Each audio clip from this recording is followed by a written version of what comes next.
السلام علیکم، شروع اللہ کے نام سے جو بہت مہربان اور نہایت رحم والا ہے۔ ترکی سے اہم خبروں کے ساتھ ایک مرتبہ پھر حاضر ہوں۔ آج 3-4 خبریں ہیں بڑی امپورٹنٹ جو ترکی اور استنبول کے حوالے سے آپ سے ڈسکس کرنے جا رہا ہوں۔ اور اس سے پہلے میں آپ کو بتاؤں کہ حسین آئمن جو ہے، یعنی آئمن میں کہتا تھا کیونکہ میں نے کبھی اس کا چینل نہیں دیکھا تھا، مجھے دوستوں نے بتایا کہ حسین آئمن اس کی بیوی کا نام ہے اور یہ دونوں مل کے یہ یوٹیوب چینل چلاتے ہیں۔ اس نے محکمے میں درخواست دی ہے کہ اسے مجھ سے جان کا خطرہ ہے اور اسی اور اس کی فیملی کو تحفظ دیا جائے۔ یعنی حسین علی، تمہیں مجھ سے جان کا خطرہ نہیں ہے، تمہیں اپنے حرام کا خطرہ ہے جو تم دوسروں کی جیبیں کاٹ کاٹ کر اپنے پیٹ میں بھر رہے ہو، اور تمہیں اس روکڑے کا خطرہ ہے جو تم دوسروں کو دھوکہ دے کے دوسروں کی زندگیاں اور ان کے خواب چھین کر تم اپنے بینک بیلنس بنا رہے ہو، تمہیں ان کا خطرہ، تمہیں جان کا خطرہ نہیں ہے۔ اور آج کی ویڈیو کے توسط سے میں یہ بھی پیغام دے رہا ہوں کہ 3 اور سکینڈل آ چکے ہیں اس کے، میرے پاس ثبوت میں اکٹھے کر رہا ہوں، تو انشاءاللہ آپ کے بہت جلد ثبوتوں کے ساتھ آپ کے گوش گزار کروں گا۔ اب آتے ہیں ہم اپنے ٹاپک کی طرف۔ 2 اہم ڈیولپمنٹ اس وقت ہوئی ہیں۔ ایک قانونی تبدیلی ہوئی ہے، یعنی سٹیزن شپ بائی انویسٹمنٹ کا جو پروگرام چل رہا ہے اس میں کہ پہلے یہ تھا کہ جو انویسٹمنٹ کرتے ہیں، جو یہاں پر پراپرٹی خریدتے تھے، ان کو استثناء حاصل تھا کہ وہ یہاں سے چلے بھی جاتے تھے تو ان کی پراپرٹی کی بنیاد پر، ان کے ٹاپو کی بنیاد پر پراپرٹی انویسٹمنٹ پر، خاص طور پر سٹیزن شپ والے لوگوں کو ان کا جو ٹیمپریری ریزیڈنٹ پرمٹ جو ان کے سٹیزن شپ اپلائی کرنے سے پہلے آ جاتا تھا، یا پراپرٹی وہ سٹیزن شپ نہیں بھی اپلائی کر رہے تو انہوں نے پراپرٹی خریدی ہے تو ان کو جو ریزیڈنٹ پرمٹ ملتا ہے پراپرٹی کی بنیاد پر، وہ انہیں ان کی غیر موجودگی میں بھی مل جاتا تھا۔ لیکن اب ایک نئی ترمیم یہ ہے کہ ان کے بائیو میٹرک فنگر پرنٹس بہت ضروری ہیں۔ یہ ایک نیا قانون جس کا اطلاق ہو گیا ہے۔ یعنی اب اگر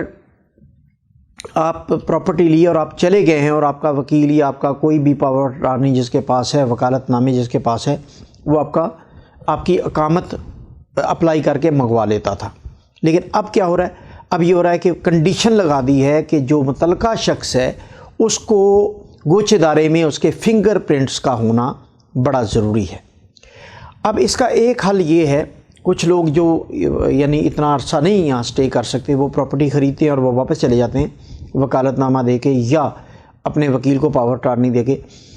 تو وہ ان کے لیے یہ ایک رستہ ہے کہ متعلقہ ملک کی جو ترکش ایمبیسی ہے اس کو یہاں سے گوچھ ادارے کی طرف سے انسٹرکشن جاتی ہیں اور وہ اپنے ملک میں تھم امپریشن دے سکتا ہے۔ اور یہ پریکٹس کیونکہ نہیں ابھی اس کا کیونکہ اجرا ابھی ہوا ہے، اس پریکٹس کو ابھی امپلیمنٹ ہوتے ہوئے تھوڑی سی کمپلیکیشنز ہیں کہ فوری طور پر ایمبیسیز کو کس طرح اس کو انسٹرکشن بھیجی جائے۔ لیکن یہ ایک راستہ ہے کیونکہ بہت سارے بلکہ آلموسٹ سب ممالک میں آپ کو ترکش سٹیزن شپ جب آپ کی اپروو ہو جاتی ہے تو آپ کا پاسپورٹ اور ترکش کی ملک وہیں مل جاتا ہے، اور اس میں بھی وہ فنگر پرنٹس لیتے ہیں متعلقہ ترکش ایمبیسی، جس ملک میں بھی ہے، جس شہر میں بھی ہے، کیونکہ یہ فیسلٹی تو موجود ہے۔ اب یہ نیا قانون یہ ہے کہ جس کی سٹیزن شپ نہیں ہے یا جس کی ابھی ایک پراپرٹی پر ابھی سٹیزن شپ اپلیکیشن جانی ہے، اس کا جو پہلا کی ملک ہے، جو ٹیمپریری کی ملک ہوتا ہے، وہ اس کے لیے فنگر پرنٹس درکار ہوں گے۔ تو ایک تو یہ انفارمیشن آپ کو دینی تھی کہ اب اگر آپ یہاں سے جا رہے ہیں اور آپ نے پراپرٹی لے لیا تو 2 دن 4 دن انتظار کر لیں اور ٹاپو کے بعد اپنے فنگر پرنٹس ضرور یہاں پر دی جائیں تاکہ آپ کو کمپلیکیشن سے آپ بچ سکیں اور آپ کو کوئی لمبے انتظار کا سامنا نہ کرنا پڑے۔ دوسری اہم خبر، یہاں آپ کو پتہ ہے کہ 14 مئی کو انتخابات ہیں، صدارتی انتخاب ہو رہے ہیں ترکی میں، اور اس میں پہلے ایک بحران تھا جس میں ای پارٹی کی میرال آکشنار نے کیمال کلچدار اولو کو صدارتی کینڈیڈیٹ تسلیم کرنے سے انکار کر دیا تھا۔ 6 جماعتی اتحاد ہے جو کہ ملت اتحاد کے طور پر 6 جماعتی اتحاد ہے، اس میں سب سے بڑی پارٹی جے پارٹی ہے اور دوسری ای پارٹی تھی، اور اس کو بعد میں خیر بنا لیا گیا، اور اب باقاعدہ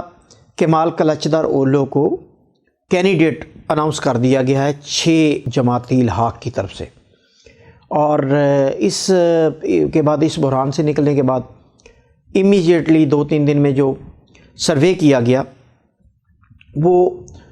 اوریچ یہاں پر ایک سروے کمپنی ہے، میں اگر تلفظ میرا ٹھیک نہ ہو تو کیونکہ وہ ایبریویشنز ہیں تو وہ ہو سکتا ہے میرا تلفظ ٹھیک نہ ہو، لیکن اس سروے کمپنی نے سروے کیا ہے جس میں جو ملت اتحاد پارٹی ہے، یعنی کمال کلاچدار اولو جن کا کینڈیڈیٹ ہے، صدارتی امیدوار ہے، اس کو 56%، اور آک پارٹی اور میہے پے اور 3 جماعتی جو اتحاد جو جمہوری اتحاد ہے وہ اس کو یعنی طیب اردوان کو 43% لوگوں نے ووٹ دیے ہیں۔ اور میں آپ کو یہ بتاؤں کہ یہاں پر یہ ابھی بڑی انیشل سٹیج پر اس وقت، کیونکہ یہ ڈیپرم کا یعنی زلزلے کا پینک بھی چل رہا تھا، تو یہاں پر میں آپ کو یہ بتاتا چلا جاؤں کہ جو سروے ہیں وہ پاکستان کی طرح نہیں ہوتے، یعنی دے دیے پیسے ان کو اور اپنے فیور میں سروے کروا لیے کہ نواز شریف سب سے جو مقبول ترین لیڈر ہے۔ یہاں پر جو سروے ہوتے ہیں عوامی سروے، اس کا بڑا جامع رزلٹ ہوتا ہے۔ تو ابھی یہ پہلا سروے تھا اور اس میں بڑی ہاریبل فگر سامنے آئی ہے، یعنی 56 اور 43 کی فگر سامنے آئی ہے۔ 2 1 on 1 مقابلہ ہے 6 جماعتی اتحاد اور 3 جماعتی اتحاد کا۔ اب اگلے سروے بھی آئیں گے 14 مئی سے پہلے کو 3 سے 4 سروے ہوں گے، اور یہاں پر سرویز جو ہوتے ہیں پبلک سرویز، ان کی بڑی افادیت اور وہ ٹرینڈ سیٹ کر رہے ہوتے ہیں۔ اور اب دیکھتے ہیں 14 مئی کو یہاں پر آپ دیکھیں کہ زلزلہ بھی آیا، اس کے بعد ان علاقوں میں سیلاب کی صورتحال ہے۔ یہ بھی آپ کو پتہ چلا ہوگا کہ جو زلزلہ زدہ علاقے ہیں ان میں شدید بارشیں ہوئی ہیں اور سیلاب ہر طرف پانی پانی ہے۔ اس کے باوجود جو ترکش صدر رجب طیب اردوان ہے، انہوں نے انتخابات کو ملتوی نہیں کیا، اور یہ جمہوری عمل ہے جس کو انہوں نے کہا میں بڑھاتا رہوں گا۔ اور اگلی ویڈیو میں آپ کو بتاؤں گا کہ جو بلیک سی کی طرف جو